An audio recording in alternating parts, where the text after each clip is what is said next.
कल जैसे कि पासपोर्ट रिसीव्ड हो गए थे, क्या बना उनका, आज आपके साथ रिफ्यूज़ल की स्टोरी शेयर करूंगा। नेक्स्ट टाइम आपके साथ अप्रूवल की भी शेयर करूंगा, लेकिन आज सिर्फ रिफ्यूज़ल की रीजंस बताऊंगा। अस्सलाम वालेकुम, welcome back to another video. तो आज की इस वीडियो में हम बात करने जा रहे हैं, जैसे कि आप सबको पता था 2 दिन से मैं बता रहा हूँ, अगर अभी तक आपने टीजी इन्वेस्टमेंट को ज्वाइन नहीं किया तो आप अच्छी खासी अर्निंग मिस कर रहे हैं, क्योंकि डेली ट्रेड कुछ ख्वाब पूरे करने के लिए आपको कुछ इन्वेस्टमेंट करनी पड़ेगी।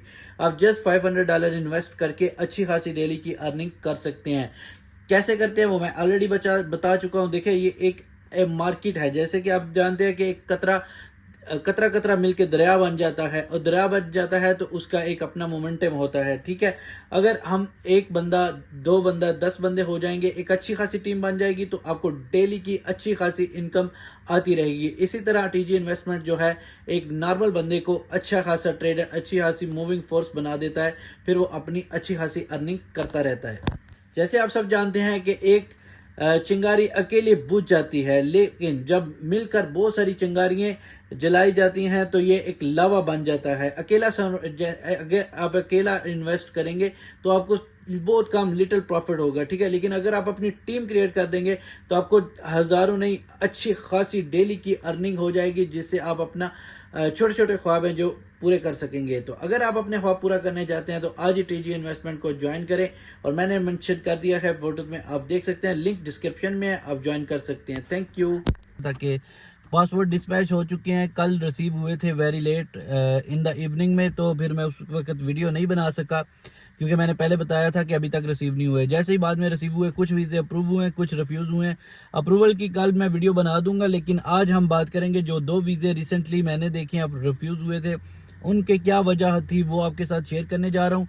क्योंकि पहले भी मैं गाइड करता रहा हूँ कि आपको भाई ये मिस्टेक मत करें, ये मिस्टेक मत करें, लेकिन फिर भी बहुत सारे भाई क्या करते हैं कि लेक ऑफ नॉलेज की वजह से अपना वीज़ा रिफ्यूज़ कर बैठते हैं। ठीक है, तो वीडियो को शुरू करने से पहले जिन भाइयों ने अभी तक चैनल को सब्सक्राइब नहीं किया, काइंडली चैनल को सब्सक्राइब कर लें और वीडियो को शेयर कर दिया करें। सबसे पहले बात करेंगे हम, जो रिसेंटली अभी बैच आया है उसमें वीज़े ऑलमोस्ट रिफ्यूज़ भी हुए हैं और लगे भी हैं, लेकिन आज हम सिर्फ रिफ्यूज़ल की बात करेंगे। जो वीज़े रिफ्यूज़ हुए हैं उन पे बात करेंगे। ठीक है, उनकी क्या वजूहत है वो आपके साथ शेयर करूंगा। सबसे पहले तो उन भाइयों ने सबमिशन की थी, इंटरव्यू हुआ था, सब कुछ हुआ था। ठीक है, इंटरव्यू का भी बताता चलूँ, लेकिन एक भाई का इंटरव्यू कुछ ठीक नहीं हुआ था। ठीक है, वो ऐसे कह रहा था भाई, लेकिन कंफर्म नहीं है। ठीक है, तो अब इंटरव्यू की बेस पे भी वीज़ा रिजेक्ट हो जाता है, लेकिन जो डॉक्यूमेंट्स थे उसमें क्या मिस्टेक थी, उसमें सबसे पहले तो जो भाइयों ने इंश्योरेंस लगाई थी, वो इंश्योरेंस लगाई थी जो मल्टीपल ट्रिप्स होती है। ठीक है, अभी यूएई से उन्होंने दोनों वीज़े यूएई से रिफ्यूज़ हुए हैं, दोनों ने जो लगाई थी वो मल्टीपल ट्रिप्स होती है।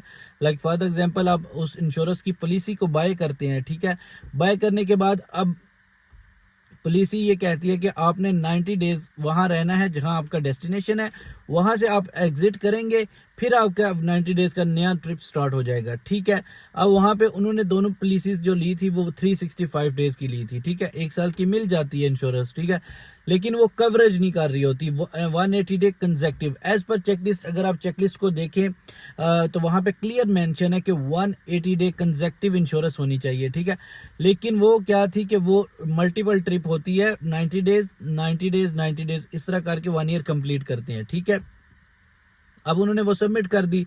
अब उनको जब ये कुछ इसमें एरर होता है ना, तो फिर वो आपको करते हैं कि इसको ठीक कर दे। जब आप एक चीज़ 365 डेज की लगा रहे हैं, उस पर मल्टीपल भी लिखा हुआ है सब कुछ, तो फिर शायद उन वीएफएस वालों ने उनको ईमेल भी नहीं की होगी, सॉरी वीएफएस नहीं, सीवीयू ने, सेंट्रल वीज़ा यूनिट ने, कि आप इसकी करेक्शन कर दें या नहीं कर दें।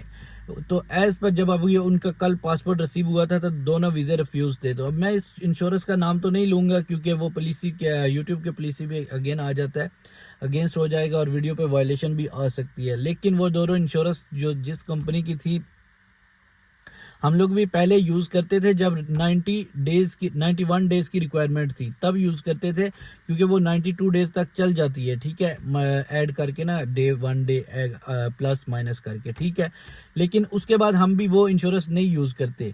लेकिन यूई में जिन भाइयों को नहीं पता, लेक ऑफ नॉलेज होता है, या फिर किसी से फाइल प्रिपेयर ऐसे बंदे से करवाते हैं जो खुद तो माल्टा चला जाता है। ठीक है, लेकिन वो माल्टा आज से 2 साल पहले गया, वो फिर उसी हिसाब से आपकी फाइल प्रिपेयर करता है कि वो शायद अभी भी वही चल रहा है जो उसने किया था, ठीक है। लेकिन माल्टा का रूल डे बाय डे हर दूसरे तीसरे चौथे दिन चेंज होता रहता है। तो आपने अब उससे फाइल प्रिपेयर करवाते हैं, माल्टा में जो बंदा बैठा हुआ है, ठीक है, या भाई यहाँ पे ही कोई बंदा ऐसा है जिसका वीज़ा लग जाता है पहले और वो कहता है यार मेरा तो इसी पे लग गया था। भाई अभी उसका तो लग गया था, उसका हो सकता है उसने जब किया हो उस वक्त रिक्वायरमेंट कुछ और हो, ठीक है।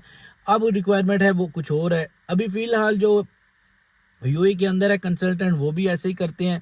जो एक थी वो एक यूएई के अंदर से ही उसने फाइल प्रिपेयर करवाई थी, वो यूएई में ही थे, उसने भी गलत लगा के दे दी, क्योंकि वो पता नहीं क्यों गलत लगाते हैं, लोग समझ नहीं आती। हालांकि चेकलिस्ट पे वेरी क्लियर मेंशन है कि आपने 180 डेज की कंसेक्टिव जो हो वो इंश्योरेंस यूज़ करनी है। अब वो डिफरेंट थी दोनों कंपनीज, मैं आपके साथ नेम नहीं शेयर करता, लेकिन वो यूएई के अंदर दोनों हैं, कंपनी बेस्ड है। लेकिन उनकी वजह से अभी इनका जो देखने में आ रहा है रिफ्यूज़ल इनकी वजह से हुआ है, ठीक है, क्योंकि बाकी डॉक्यूमेंट्स उनके ठीक थे, मैंने देखे हैं, खुद उन्होंने शेयर किए थे। एक तो और ये है कि बहुत सारे भाइयों को जिससे फाइल प्रिपेयर करवा रहे होते हैं ना, वो फॉर्म ही गलत फिल करके दे देते हैं, ठीक है, क्योंकि वो ओल्ड फॉर्म पे चल रहे होते हैं। कभी जब काम रेगुलर आप नहीं करते ना, तो आपको नहीं पता होता कि क्या हो रहा है क्या नहीं। अब उस भाई का जब फाइल जब सबमिशन करने गया तो वीएफएस वालों ने बताया कि ये तो अपडेट हो चुका है, आपने पुराना ले आए। फिर उसने फिर अगेन फाइल फिल करवाया और सबमिट करवाया। और यहाँ मज़े की स्टोरी बताता चलूँ, सिर्फ और सिर्फ इंश्योरेंस और एप्लीकेशन फॉर्म ओल्ड वाला फिल करके दिया था, शायद डमी टिकट थी या नहीं थी उसमें, लेकिन उसने 2500 चार्ज किया था सिर्फ और सिर्फ इस चीज़ का। तो बहुत ज़्यादा चार्जेस है, बहुत ज़्यादा चार्जेस हैं। हम लोग तो वेरी लेस में करते हैं, फिर भी कुछ भाई कहते हैं यार आपके चार्जेस ज़्यादा हैं। तो आप देख लें 2500 दिरहम में सिर्फ इंश्योरेंस और साथ में एप्लीकेशन फॉर्म, और वो भी ओल्ड वाला कर दिया, क्योंकि अपडेट नहीं होती, रेगुलर काम नहीं कर रहे होते। जो बंदे जिस चीज़ फील्ड में होते हैं ना उनको पता होता है। अभी हम क्या कहते हैं, जब भी किसी का फॉर्म फिल करते हैं पहले जाके वेबसाइट से डाउनलोड करते हैं, देखते हैं, फिर जाके उसको फिल करते हैं, ताकि किसी का गलत ना हो जाए। अगर कहीं अपडेट आ जाता है अपॉइंटमेंट से पहले, फिर भी हम लोग रेगुलर काम कर रहे होते हैं तो हम अगेन उसको फिल करके दे देते हैं। तो हमेशा किसी कंसल्टेंट से करवाएं। अगर आप खुद कर रहे हैं तो बी केयरफुल, आपका वीज़ा भी रिजेक्ट हो सकता है, क्योंकि आपको लेक ऑफ नॉलेज हो सकता है। या फिर ऐसे बंदे से करवाते हैं जिसका कोई भी माल्टा या किसी भी वर्क वीज़े के रिलेटेड काम नहीं, जस्ट उन्होंने ऑफिस बनाया हुआ है कि फाइलिंग का काम हम करेंगे, तो वो फिर आपके वीज़े को नुकसान पहुंचा सकता है। तो मजीद इस तरह की इन्फॉर्मेटिव वीडियो के लिए चैनल को सब्सक्राइब कर लें। मिलते हैं एक नई वीडियो के साथ, तब तक के लिए अल्लाह।